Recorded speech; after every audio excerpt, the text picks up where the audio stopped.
Dyke is formed in rocks of the chalk group, which originated as marine sediments during the Cretaceous period. It is a misconception common amongst local residents of Brighton that the valley was formed by some kind of glacial action. The myth of a glacier being a misunderstanding of accounts such as this one from the Encyclopedia of Brighton by Timothy Carder, 1990.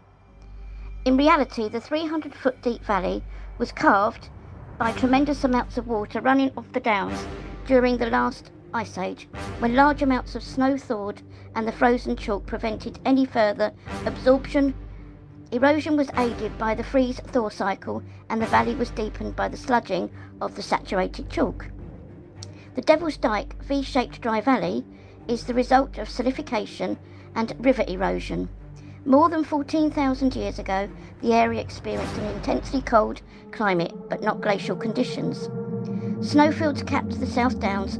Permafrost conditions meant that the chalk was permanently frozen in summer.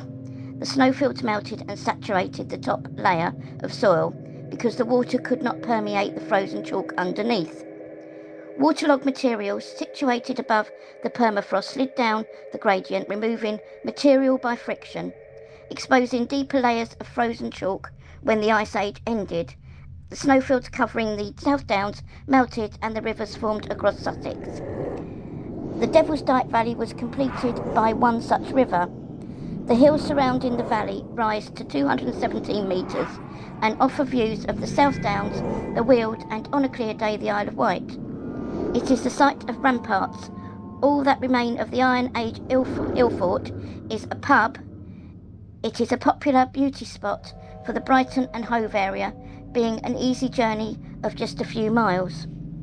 Before and after the Iron Age, the Devil's Dyke was used as a defensive site.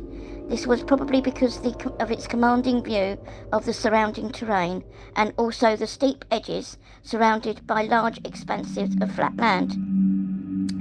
In the Iron Age, Devil's Dyke was an important site. All vegetation was scraped off the white chalk, leaving Devil's Dyke as an impressive monument to both attract and intimidate the populace. In the late Victorian times, the Devil's Dyke became a tourist attraction, complete with a fairground, 2 bandstands, an observatory, and a camera obscura, all served by the branch line from Hove. During its heyday, the Devil's Dyke was a huge attraction for the Victorians, with 30,000 people visiting on Whit Monday in 1893. From 1887 to 1938, a single-track railway branch line operated from near Aldrington to Hove.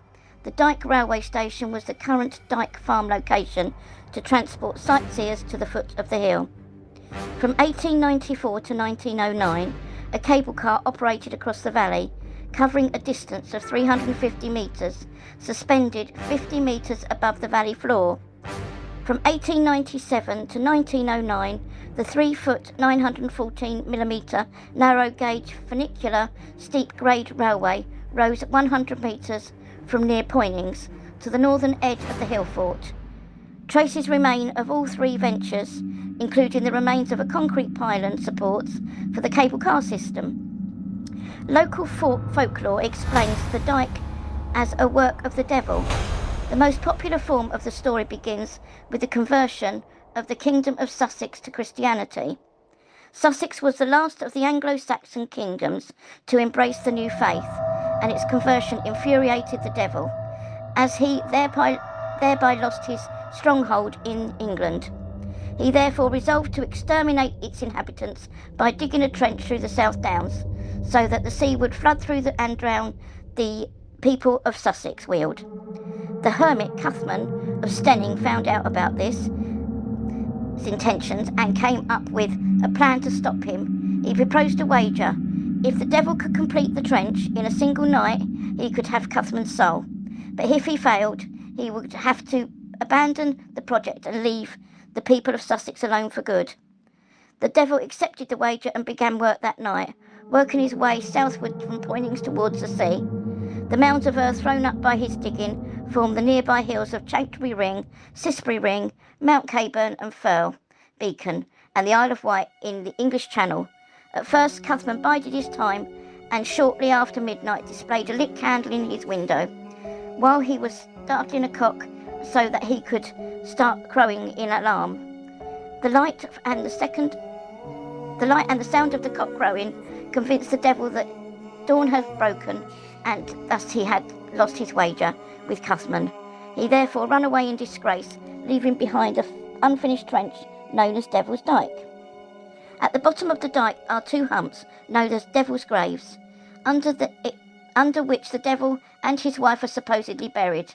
Legend has it that if a person runs backwards 7 times around these humps while holding their breath, the devil will appear.